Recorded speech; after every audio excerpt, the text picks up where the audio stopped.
At the time of divorce, the court presumes that all property owned by you and your spouse is community property. This is important to understand because community property is divided by the divorce court, but not all property held by you or your spouse is community property. Instead, property may qualify as separate property. Separate property cannot be divided by the court.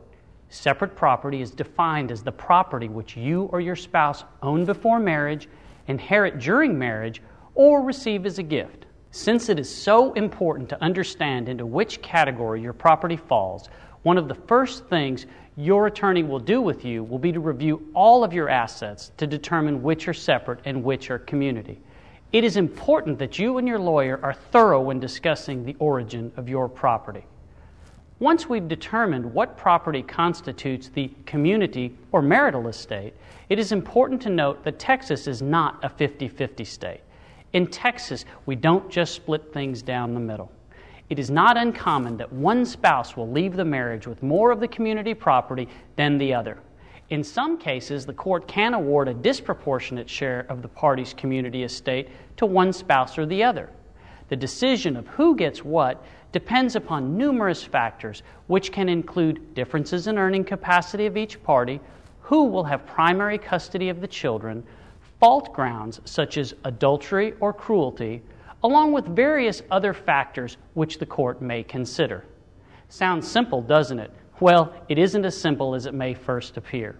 The court can also consider claims for reimbursement, economic contribution claims, and many other claims that the court can factor into its decision when dividing your property. As you can see, it's imperative to discuss these issues with your attorney. The division of your debts can be subject to the same factors the court considers when dividing your property. The first thing to be determined is whether a debt is separate or community debt. Once that is determined, the court can apply the same reasoning it does to the division of your assets to the division of your debts. There are some important things for you to understand when considering how your debt is to be divided. The most important thing to remember is no matter who the court orders to pay a debt, that order will not affect whom a creditor can look for payment of that debt. So be careful. If you are contractually obligated to pay a debt and the court orders your spouse to pay that debt, that creditor can still look to you for payment. It is important to discuss this with your lawyer when deciding who should take which debt.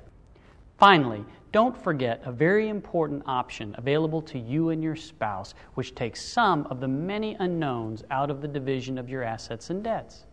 You and your spouse can work with your lawyers towards an agreement, ensuring fairness without the unknown of having the court divide your estate for you.